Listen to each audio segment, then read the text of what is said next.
PS খেতে আমি হলো ঘাস মারা ওষুধ চাইছি বুঝছেন, দুইটা কাজের বোতল দিছে, নেওয়ার পর আমি দোয়ার পর শেষমেশ পরে দোয়ার পর 2 দিন পর দিয়ে আমার ক্ষেত একটা সর্বনাশ হয়ে গেছে। এই ক্ষেতটা ক্ষতিগ্রস্ত হয়ে গেছে, বেঁচে খাওয়ার মতো কোনো মতেই পরিস্থিতি নাই।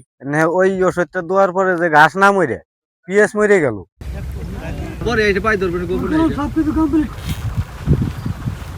পিএস খেতে আমি হলো ঘাস মারা ওষুধ চাইছি বুঝছেন, ঘাস মারা ওষুধ চাইছি। ও করলো কি, আমি করলাম যে উঠলেন আর হলো সুপার কেয়ার দাম, যেটা মূর্খ মানুষ যেটা চিনি আমি বুঝছেন, না দিয়া ওই দুইটা কাজের বোতল দিছে, হক সাপ ও দুইটা কাজের বোতল দিয়ে আর করলাম আমি এগুন কই চিনি না, এগুন তুই দিস না, করলো না তা হয় তুই নিয়ে যা, সমস্যা নাই, যাওয়াই আমি পাবানি বুঝছেন। আপনি না আমি এগুন নিম না, ও করলো যে না নিয়ে যান, এটা কিছুই হবে না, এই একই কাম করে বুঝছেন। নেওয়ার পর আমি দোয়ার পর শেষমেশ পরে দোয়ার পর 2 দিন পর দিয়ে আমার ক্ষেত একটা সর্বনাশ হয়ে গেছে। আমরা হলো ডিলারের কাছে যাই, ওটা যে ওষুধ দেয় আমি ওই ওষুধ দিই আমরা। আর আমরা তো জানি না কোন ওষুধ দিলে কি হয়। আর আমরা যাই ওই এমনি জানি যে উইট নিলে আর ওই যে সুপার কেয়ার দিলে বাইতে মারে আর ঘুরে মারে। আর ওদের কি ওষুধ দিচ্ছে আমরা করবো না।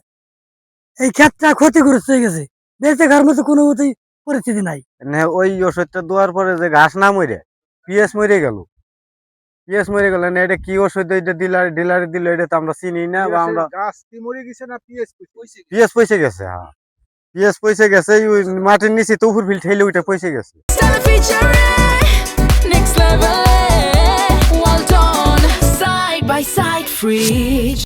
এই অভিযোগটা সম্পূর্ণ ভিত্তিহীন, মূল্যহীন, মানে মানুষের হেনস্থ করার জন্য এই সম্পূর্ণ অভিযোগ বানোয়াটি অভিযোগ করতেছে। কি ওষুধ উনি আমার কাছ থেকে শুধু আমার কাছ থেকে নেই না, উনি বিভিন্ন জায়গা থেকে ওষুধ আনছে, আমার কাছ থেকে শুধু ঘাস ওষুধ নিছে।